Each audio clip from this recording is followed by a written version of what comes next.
So then you went from your degrees. Yes, and all through college I did, I was doing the phone sex, I was working at doing the dungeon thing and working at a retail environment at the store where I first started. I was there for quite a while, and once I graduated, I came out here on a whim. I actually met with my counselor when I graduated, and they're like, well, what do you want to do? And I said, I want to be a publicist for porn stars. And they just looked at me like, I'm like, and I'm going to California, and they're like, that's probably where you'd go. But now, you're a gay man, but you're not limited to gay porn. No, and I just wanted to be involved. It didn't really matter whether it was gay or straight. And when I moved out here with the dominatrix, and she kind of, she was very smart. She's a very wise woman, and we actually just reconnected. And she taught me a lot. She said, and I always tell women this when I'm teaching or if I'm talking to a group of women, I said, look, if your husband comes to you, or boyfriend or whatever, and says, I want to wear your panties, you better let him, because if you don't, he's going to come to me, and he's going to pay me.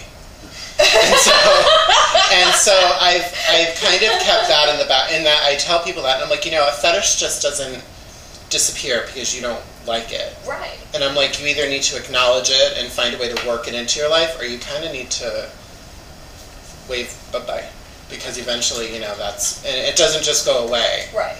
So that also became, part of my life, and in learning about all these different fetishes and working in these environments, I learned people back east I've noticed, not to jump to another subject, but how different the fetish scene is back east to out here. Mm-hmm. Back there, the people are really, really serious. I mean, I would have doctors and lawyers coming into the store and be like, I need rubber touching my body now.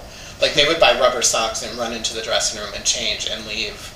Mm-hmm. Where I think out here there's a little bit more fashion involvement. There's a little bit more fun. I mean, not that it wasn't fun back there, but it was definitely more intense. Yeah, it was It can be more lightweight here because we have so many clubs that are doing some kind of lightweight. Oh, it's club night. Right. There's the goth music and there's a cross in the corner and somebody's la-di-da getting flogged, and it's not even the same as a heavy play party. Right. We have so much of that here. Yeah, there is a lot more here. I mean, I was part of the Boston Dungeon Society when I was back there, and I'd go to their meetings, and it was interesting because there would be couples who had children who worked jobs, and they would literally have their plants hanging on their hooks that they would use for play, and I was like, these people are serious. They know what they're doing. But on the flip side of that, I'm not so involved in that in my personal life, in that people would come into the store and I would be dressed very preppy. I'd have my little penny loafers on and my cardigan or whatever, doing homework, and the goth kids or the hardcore players would come in and be like, "What are you doing working here?" And I would say, "Well, you know what? I don't need to wear crushed velvet or ripped nylon to prove anything. So I am who I am. I don't need to walk around looking like Lestat to prove anything." Right. So, I'd go to the clubs and they would literally be like, "Who are you? You can't come in here. You're not dressed." I'd be like, "Can you go get the mistress for me? Because I can come into this club, I'm pretty sure."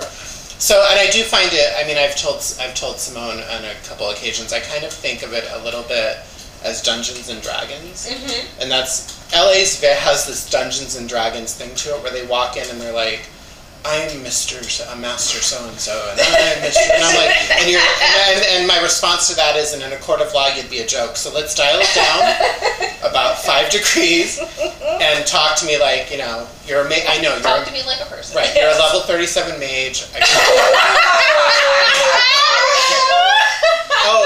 you don't have custody of your kids, so let's get real. But, I like that. So, but I mean, on that said, I do love the community, and I do love that everybody's as... I'm sorry. That's true. Oh, I do call it Dungeons and Dragons, or Warcraft. I'm like, it's very Warcraft in here today. Very Warcraft. But I do, you do take it seriously, and I do take what happens seriously, and I do take my job seriously, but I do go home and I'm like, I just met a bus driver who dresses like a kitty cat. And is playing with a ball of yarn. So I'm, but good to keep this in. Yeah, exactly. I'm like, let's just, So anyways, so when I did move out here, I wasn't so much in the scene. I was just kind of working regular jobs, and then I ended up working for a notorious madam out here in Hollywood, and I worked for her for quite a while. And from there, I ended up as a talent agent in the adult industry, and our agency handled about 46 girls and a handful of guys. I was kind of one of the only gay guy, I must have been only straight guy, only gay guy in that scene, and so it kind of caused a little bit of an upheaval. They were like, how are you involved in this? How are you interested in this? And I said, well, it's, I'm just having fun with it. I love the girls, and I would always ask for the ugliest girls. Aww. And because then I would turn them out. I would totally get a great photo shoot. You'd turn them out? I would. I'd make them look... Well, I'd be like, you know what, honey, do you mind if we wax the hair on your belly? You've got hair in your ears. Can we trim that? So I would kind of try to, that was my challenge, was to take, get these girls working and get them money, and, try to... I think I was a little, not to say that I'm a trendsetter, but I did try to bring a little bit of class into the industry, and tried to help these girls and make sure that they were being treated right, and make sure that things were going okay. Which is what an agent should be doing. Right. Because you're their voice. You're the one who's negotiating their jobs for them.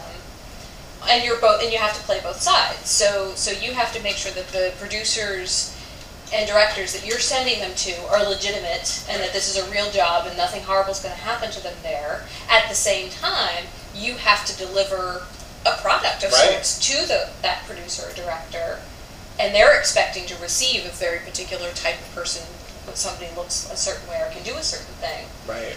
So I think that's a very important job. It was an interesting job. Did you have girls that were coming maybe from just fetish who were like, oh, I want to do porn? Did you ever have any newbies who had not done any porn? Oh yeah. And the thing about the fetish thing was that we didn't get a lot of calls for it. The girls would do it, and they were open to doing it. But I think when I was in it, it was still, Suicide Girls was still really big, and there were a couple other sites that were really big. I think Vivid had just started Vivid Alt, and I did have a couple alt girls who, they did find it hard to find jobs, regular jobs. They did, if they were tattooed and pierced and what have you, they had to kind of shoot in that one.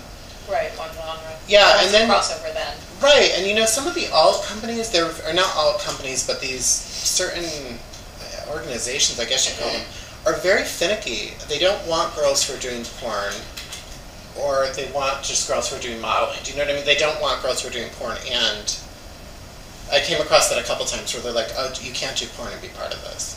And I was like, oh, but they can be naked on the website, and... Right. Okay, I was like, okay, so that kind of, that was kind of interesting, dealing with that. But I had explained to Simone when we had talked before that I kind of think of porn now, porn has changed. The industry of porn has changed. The DVD is dead. Yeah. I'm here to say it. I'm saying it tonight. It's dead. I kind of think porn has regressed back to a 1940s Hollywood system. There's 3 or 4 major studios, and they are kind of governing each performer's outward appearance. Do you know what I mean? They're kind of own, you know what I mean? We're going to market, exactly. And I think now anybody with a camera is shooting, their own homemade porn, and that's kind of where it's going. So I left kind of at an interesting moment, and also when I left, tranny porn had just started and was the big thing. So, yeah. So we'll have to see where all that. Yeah, I'm kind of, it's interesting. I saw on TV that a girl had said, she was trying to start her own website, and she's like, the DVD's dead. And I said, and I agreed, and then I saw a company that I used to work for bought all these DVDs, and I said, what are you thinking? This is, I can't even remember the last time I went in to a store and spent $60 on a porn. When you can go to a website, spend $20 for a monthly subscription or something, and or watch what you want, for $2 or whatever it is. Exactly. Yeah. So, I think the industry's going to change. Well, we're definitely seeing changes. People want to download things, either temporarily or permanently. Want to be able to download things or see live shows. Right. Absolutely. Yeah. So. But that's still not doing quite as well. A few people have shut down their live show. It hasn't made them money. Well, yeah, and I think, unfortunately, you know, there's two sides to that. Where one, you have the glut of all the free material, so there's a whole generation of people who don't understand the concept of paying for porn, right. because they never had to. It was all there for free. And you had all of the sort of indie, amateur, low budget. My wife. And you know, see my wife. Yeah. If you can afford a camera and some lights, then you can do it. And that also sort of glutted part of the market where. Well, you know, there's just a bazillion things out there, right. So the chances of any one small mom and pop company making enough money to survive is really slim. And now there's Xtube and all those type of things where people can just, you know, watch it there or upload it there or download it there or you know, what have you. But I think that, you know, the scene, I think all of this is going to change. I think any part of the adult industry, any aspect of it is definitely going to evolve in the next few years where it's going to be a lot of downloading and just online. I don't know, I mean, it is a little sad to think that the DVD is just done. I think it's done.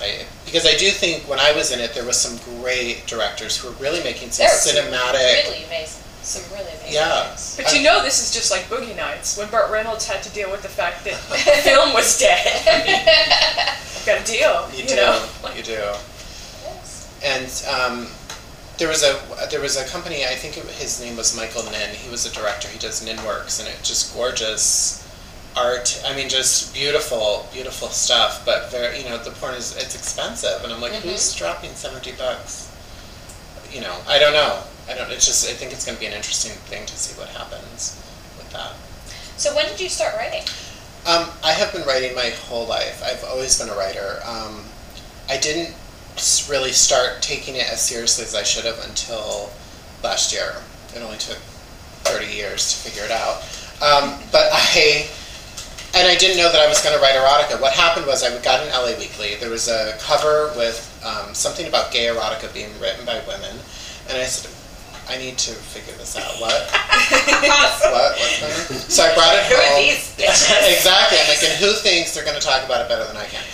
So I brought it home, and it actually tucked it into my drawer for like 6 months, and I, you know, forgot about it. And I have 2 novels written, and not gay erotica at all. I actually write horror, and I pulled it out and I started reading it, and I'm like, it's a $1 billion industry of straight women who are reading gay erotica, and I said, what? How's that? What? Sex. Yeah, you know. So I started doing research, and I started a Facebook page, and I started, you know, just kind of delving into it, and I pumped a Christmas and I mean, my first thing that I had published was a holiday story, and it had to have a happily ever after. And so I wrote it, and I kind of had them partying at the end, and, you know, to me there was a happily ever after. They had both gotten something out of this encounter and then kind of went their separate ways.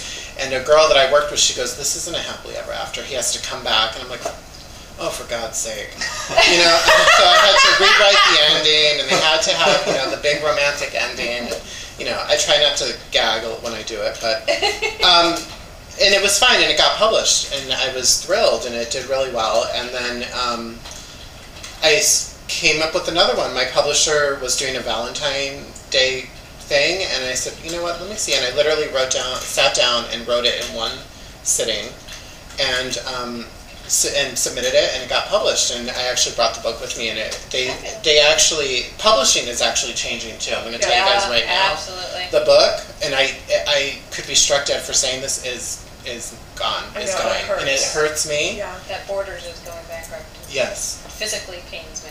I think my fetish is books. I'm a bibliophile. I love books. I do too, yeah. We're going to be like those old people, like in Fahrenheit 451. That we have these. Yeah, we have the books. We're hiding them. We have books, yeah. Yeah, it's